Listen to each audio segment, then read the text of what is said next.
Good morning. It's May 30th, and this is your daily brief in science. Here's everything you need to know. Researchers have unveiled an innovative electronic sticker, referred to as a forehead e-tattoo.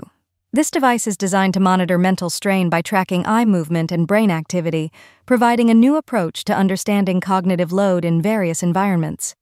The production cost of the e-tattoo is approximately $200 for the chips and battery pack, with an additional $20 for disposable sensors. This pricing makes it significantly more affordable compared to traditional EEG systems, which can cost upwards of $15,000. One of the standout features of the e-tattoo is its lightweight, flexible, and wireless design, which enhances usability compared to current bulky and wired EEG and EOG devices that may lead to inaccuracies due to movement. This technology aims to improve our understanding of human-machine interaction, especially as workplaces increasingly incorporate robots and advanced technologies. Dr. Nanshu Liu from the University of Texas at Austin emphasizes the device's potential to prevent mistakes and protect worker health in high-stress environments. The e-tattoo is particularly advantageous for individuals in high-stress roles, such as air traffic controllers, as it helps maintain an optimal mental workload to avoid both overload and boredom. By enabling organizations to monitor mental strain, this technology could transform workplace practices, similar to existing methods for tracking physical health. The e-tattoo serves as an objective alternative to traditional methods like the NASA Task Load Index, which relies on subjective self-reports to assess mental workload. In laboratory tests, the device successfully distinguished between periods of mental strain and ease, showcasing its potential application in dynamic environments like operating rooms and cockpits. However, there are current limitations, including its functionality on hairless skin and challenges in extending its coverage while ensuring user comfort. Future developments may involve ink-based sensors to facilitate monitoring on hair-covered areas, which would enhance overall brain coverage and usability. Notably, unlike traditional face tattoos, the e-tattoo can be easily removed at the end of the day, making it practical for everyday use. Researchers have made a remarkable discovery in Alaska, unearthing over 50 bird fossils in the Prince Creek Formation, dating back 73 million years. This finding represents the oldest evidence of birds nesting in polar regions, significantly pushing back our understanding of avian history. The excavation in the Prince Creek Formation, well known for its dinosaur remains, employed meticulous techniques to collect all available bones and teeth. This effort contributes to Alaska's growing reputation as a hotspot for fossil bird discoveries. Senior author Pat Druckenmiller emphasized the importance of these findings, particularly the rare discovery of baby bird bones, which enhances our knowledge of bird reproduction. This groundbreaking study extends the timeline of bird reproduction in polar regions by 25 to 30 million years, surpassing previous evidence of nesting behavior from around 47 million years ago. The findings provide new insights into the evolutionary history of birds in extreme environments and their roles in ancient ecosystems. Paleontologist Steve Brusatte noted that these fossils demonstrate that birds were integral to high-latitude ecosystems millions of years ago, challenging the belief that such communities are a recent development. Analysis of the fossils revealed three main groups of birds: extinct, toothed birds similar to loons, gull-like species, and possible precursors to modern birds, although no enantiornithines were found. While the fossils indicate that these ancient birds were breeding in the Arctic, it remains uncertain whether they wintered there, suggesting some may have been migratory. The research team faced logistical challenges accessing the fossil sites, involving a 500-mile drive, a chartered flight, and inflatable motorboats to reach their excavation site. This discovery in the Prince Creek Formation, a coastal floodplain from the late Cretaceous period, highlights a time when the area was significantly closer to the North Pole than it is today, sharing its habitat with non-avian dinosaurs. Scientists at University College Cork, UCC, have made a significant advancement in quantum technology with the development of a new visualization technique.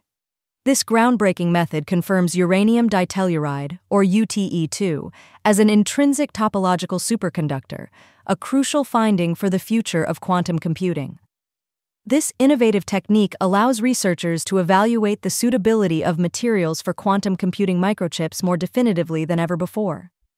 The experiments utilized a specialized scanning tunneling microscope designed by Professor Seamus Davis, which focuses on measuring Majorana fermions while excluding normal surface electrons. Topological superconductors like UTE2 can host Majorana fermions, exotic particles that could store quantum information in a stable manner, potentially overcoming the noise issues that hinder current quantum computing technologies. The new technique from UCC could streamline the development of quantum processors by enabling the use of single materials instead of complex circuits, which may enhance efficiency and increase qubit density on quantum chips. These findings were published in the journal Science, highlighting their implications for future quantum computing technologies. In related research, a study from Oxford University has introduced a method to identify materials necessary for fault-tolerant quantum computing, potentially ending the search for affordable options. Professor Davis noted that these advancements could significantly accelerate the identification of suitable materials for quantum computing, paving the way for new innovations. This research represents an international collaboration involving experts from UCC, UC Berkeley, Washington University in St. Louis, and the University of Maryland. Additionally, Microsoft's recent introduction of the Majorana 1, the first quantum processing unit powered by a topological core, underscores the urgency for effective materials in this field. While quantum computers offer the promise of significantly higher computational power than supercomputers, their development continues to face challenges due to quantum decoherence, which degrades quantum properties. Lead author Dr. Shukyu Wang expressed enthusiasm about the first spectroscopic evidence of intrinsic topological superconductivity, setting the stage for further discoveries using the Andreev STM technique.